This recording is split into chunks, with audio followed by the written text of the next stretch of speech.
Mi nombre es Adrián, y esta no es solo la historia de mi abuelo, don Roberto. Todo empezó, como empiezan las cosas importantes sin que nadie se diera cuenta, en los domingos grises de mi infancia. Yo tendría unos 10 u 11 años. Los domingos tenían un ritmo obligatorio y pesado. Después del almuerzo, mi papá, Javier, empezaba a ponerse de mal humor. Se le nublaba la mirada, revisaba el reloj y suspiraba. Eran las señales inconfundibles. Toca ir a visitar al abuelo. Para mí y para mi hermana Sofía, 3 años menor, era difícil. La casa del abuelo, en la calle Los Álamos, olía a pasado, a polvo quieto, a medicinas viejas y a galletas de animalito que llevaban meses en una lata. El abuelo don Roberto era una silueta alta, pero encorvada, que pasaba las tardes en un sillón de mimbre que gemía con cada uno de sus movimientos. Lo que más recuerdo de esas visitas no es al abuelo, sino a mi padre frente al abuelo. Era un espectáculo incómodo, una danza de impaciencia y desprecio sutil. El abuelo se alborotaba cuando llegábamos. Sus ojos, medio velados por unas cataratas que nunca se operó, buscaban los nuestros. «¡Miren quiénes vinieron! ¡Adrián, mi campeón! ¡Ven, te guardé unas galletas!» Y sacaba la lata con sus manos temblorosas, unas manos que parecían mapas de venas azules y manchas de sol. Pero antes de que yo pudiera siquiera agradecer, ya estaba la voz de mi papá, cortante como un cuchillo. «Déjalo, papá. No le des esas galletas viejas que le van a hacer mal». El abuelo se quedaba con la lata a medio camino, su sonrisa se desinflaba y posaba la lata sobre la mesa con un gesto de derrota.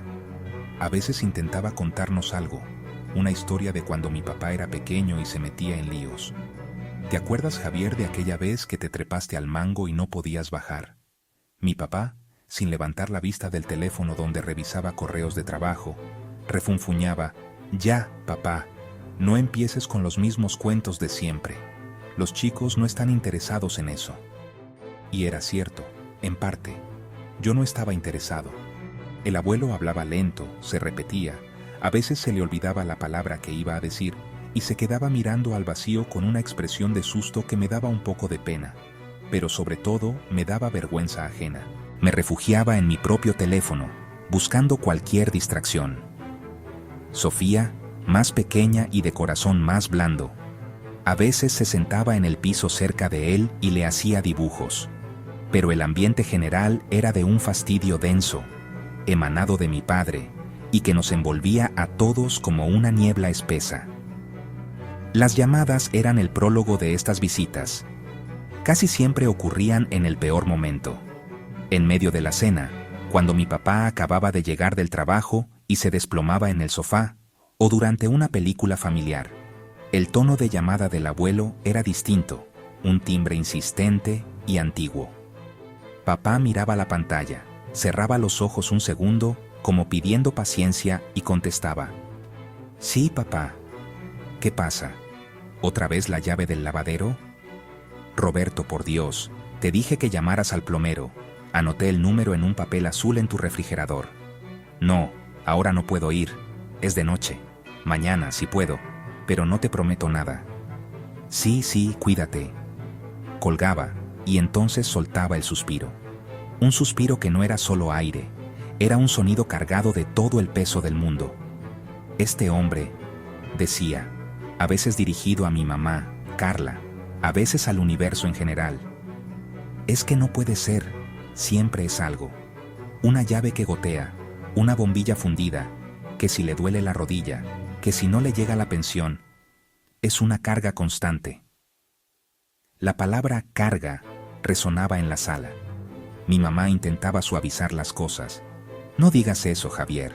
Estás solo y ya está viejo. Tú serás viejo también algún día». Mi papá solía responder con un gesto de desprecio: «Yo, cuando sea viejo, no voy a estar molestando a mis hijos por cada tontería. Voy a ser independiente, o me iré a un buen lugar donde me atiendan». Yo escuchaba y absorbía. Aprendí, sin que nadie me lo enseñara directamente, que la vejez era sinónimo de molestia, que las necesidades de un padre anciano eran tonterías que interrumpían la vida real, la vida importante, la vida de un hombre trabajador y estresado como mi papá. Sin darme cuenta, empecé a aplicar la misma lógica hacia él. Él era mi modelo, al fin y al cabo. Un día, a los 14 años, llegué de la escuela exaltado porque había anotado un gol en el partido de fútbol. Quería contárselo. Lo encontré en su estudio frente a la computadora, con esa expresión de concentración agria que ponía cuando veía números. «Papá, hoy metí un gol de chilena. Fue increíble, te lo voy a contar». Ni siquiera alzó la vista. «Adrián, ¿no ves que estoy trabajando? Esto es urgente. Cuéntaselo a tu madre». El entusiasmo se me congeló en el pecho. Me di la vuelta y me fui, con la misma sensación de rechazo que debía sentir el abuelo cada vez que colgaba el teléfono. Poco a poco, dejé de contarle cosas. Cuando él me preguntaba por la escuela, yo respondía con monosílabos. Bien, regular, nada. Si me pedía que hiciera un mandado o que sacara la basura, yo ponía cara de fastidio y rezongaba. Ahora no, estoy en medio de un juego. O, ¿por qué yo? Que lo haga Sofía. Era un reflejo. El eco de su propia impaciencia empezaba a volver hacia él, pero él todavía no podía oírlo. El punto de quiebre llegó con la cadera del abuelo, una caída tonta en el jardín. De repente, ya no era un problema a 15 minutos de distancia. Era un problema en la habitación de invitados de nuestra casa. El abuelo, pálido y frágil, fue instalado allí con una cama hospitalaria. Mi papá estaba al borde del colapso. Lo oía discutir con mi mamá en las noches, con la voz baja pero cargada de rabia. No sé qué vamos a hacer, Carla. No puedo hacer malabares. La empresa se está yendo a pique, tengo que viajar, y ahora esto es demasiado. Es una carga que no puedo sostener. La palabra carga volvía a aparecer, pero ahora era más pesada, más real.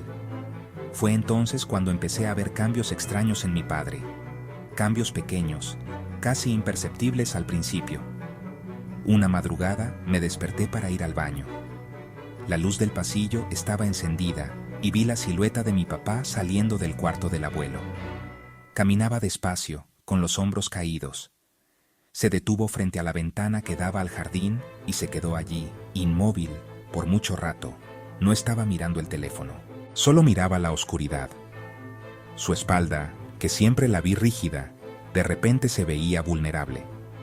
Fue la primera vez que no vi en él al hombre impaciente, sino a un hombre cansado y, de alguna manera, asustado. Al día siguiente, después de la cena, en lugar de encerrarse en su estudio como siempre, tomó el plato de postre del abuelo y en lugar de entregárselo y salir, se sentó en la silla que había al lado de la cama. «¿Cómo te fue hoy con la fisioterapeuta, papá?», le preguntó. Su voz no tenía el filo de costumbre. Sonaba ronca, un poco forzada, pero no hostil. Me quedé parado en el corredor, fuera de la vista, escuchando. Hubo un silencio largo. El abuelo debe haber estado tan sorprendido como yo. «Bien, hijo, duele un poco, pero la muchacha es muy amable», contestó al final. «Me alegro», dijo mi papá, y no se fue. Se quedó allí.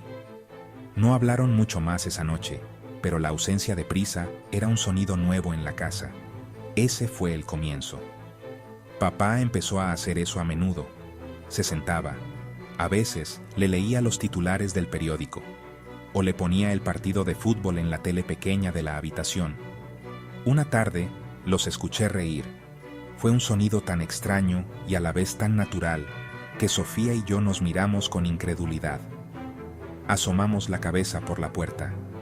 El abuelo estaba contando una historia de cuando papá, de 5 años, se había escondido dentro de un tambor de ropa sucia porque no quería bañarse. Mi papá reía, tapándose la cara. «No puede ser, yo no hice eso», decía entre risas. «Sí, hijito, sí, y estuviste allí 2 horas hasta que el olor te traicionó», decía el abuelo, con una picardía en los ojos que yo nunca le había visto. En ese momento, por primera vez, no vi a un anciano decrépito y a un hijo fastidiado. Vi a un padre y a un hijo. Punto. Algo se desataba dentro de mi papá. y eso empezó a cambiar el aire de toda la casa. Un domingo nos llamó formalmente. Chicos, vengan a la habitación del abuelo. Hoy es el día de las historias de terror, de cuando yo era chico y le hacía pasar sustos a mi papá.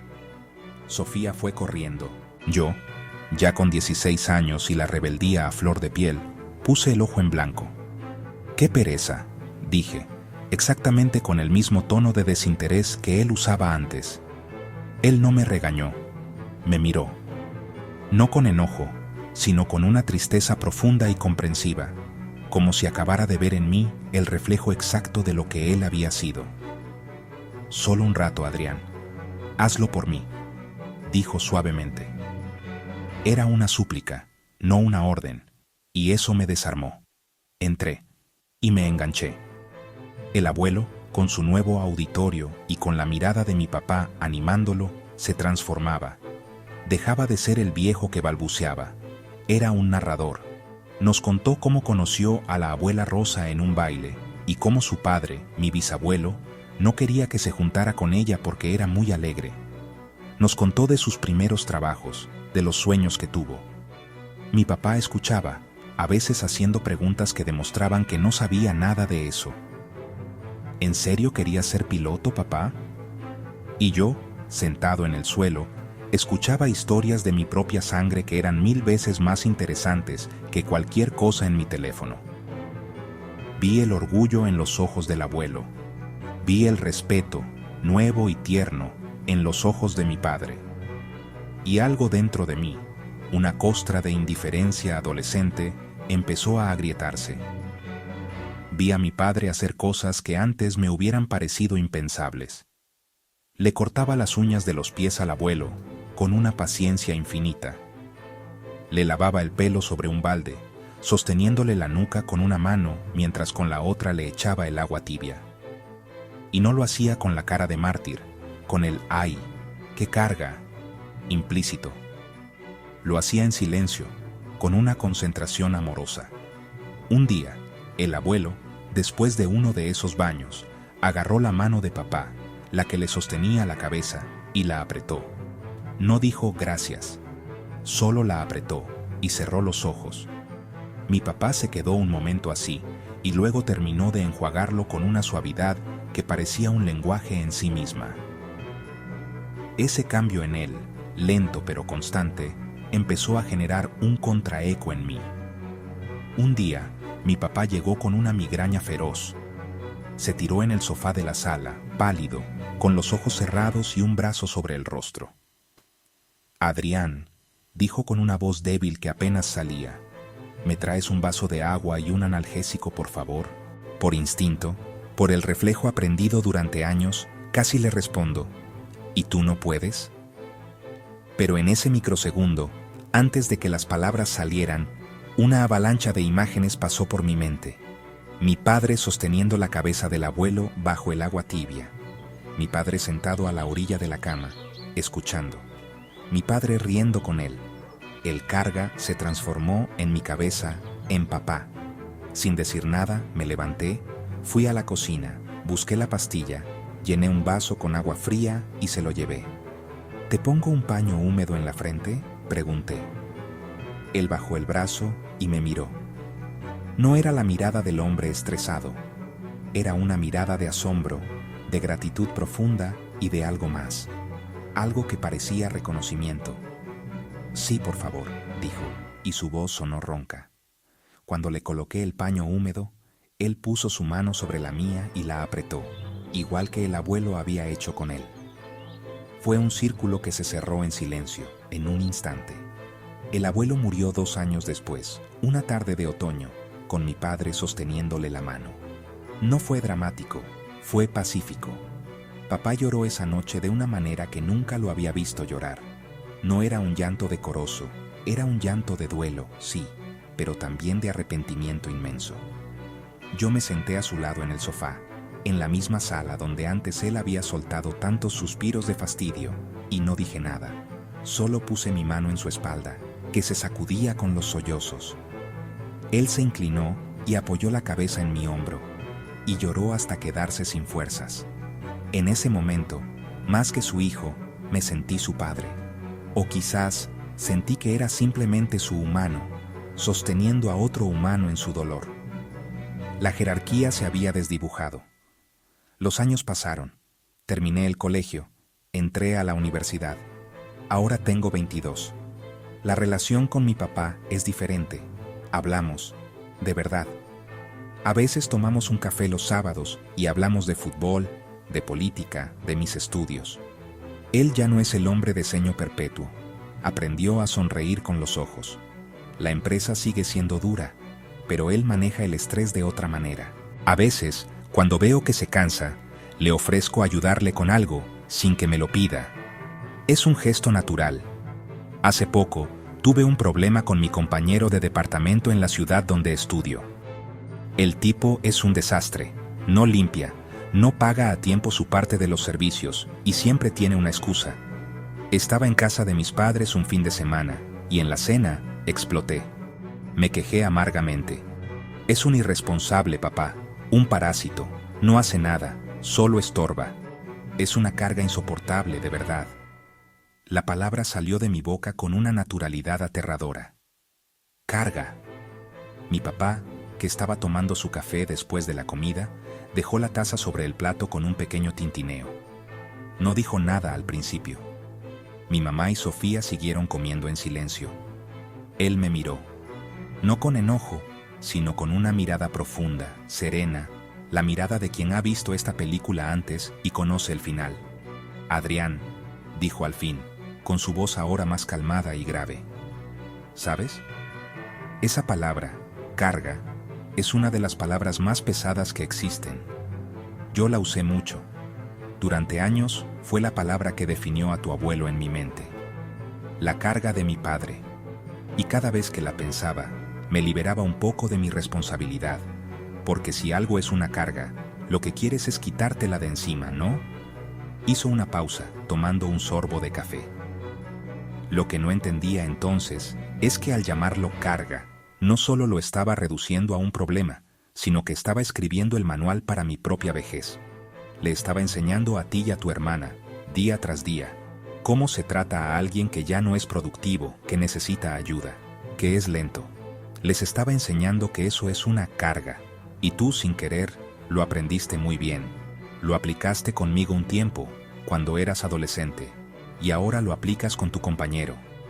Sus palabras me golpearon en el centro del pecho. No era un regaño. Era una observación clínica y dolorosamente precisa. Yo lo estaba haciendo. Estaba repitiendo el patrón. No estoy diciendo que tu compañero no sea un problema, continuó. Seguramente lo es. Lo que digo es que la lente con la que lo ves, la palabra que usas para definirlo, eso te lo enseñé yo, con mis malos ejemplos. Se inclinó un poco hacia mí, sobre la mesa. Lo que haces hoy, Adrián, con la gente que depende de ti, con la gente que te necesita, incluso con la gente que te molesta, todo eso lo están viendo. No ahora tal vez, pero lo verán. Y un día te lo devolverán. No por maldad, sino porque es el único lenguaje que les diste.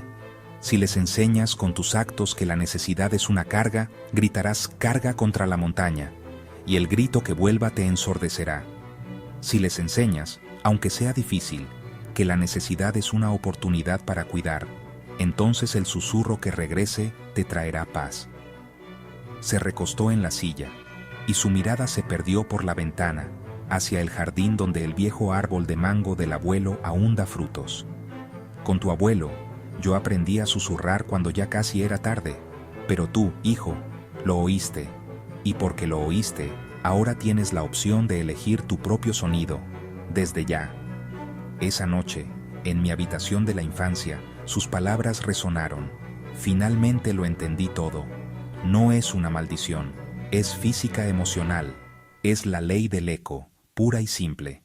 Mis actos de hoy son la voz que grita hacia el cañón del futuro. El trato que doy, la paciencia que tengo o no tengo, la compasión que ofrezco o que niego, todo eso se almacena en la memoria del mundo que me rodea, y especialmente en la de aquellos que me miran crecer. Mi abuelo fue el receptor del grito de mi padre. Mi padre, A fuerza de dolor y arrepentimiento, aprendió a modular su voz, a cambiarla por un susurro de cuidado. Y yo, que estuve allí para escuchar ambos sonidos, tengo ahora el poder y la responsabilidad de decidir qué clase de eco quiero enviar hacia el mañana, porque el susurro que hoy comienzo a formar será la voz que, dentro de muchos años, me hablará a mí cuando yo sea el viejo en el sillón, esperando a que alguien me recuerde que no soy una carga, sino solo un hombre que, como todos, necesita, de vez en cuando, que le sostengan la cabeza con suavidad mientras le lavan el pelo.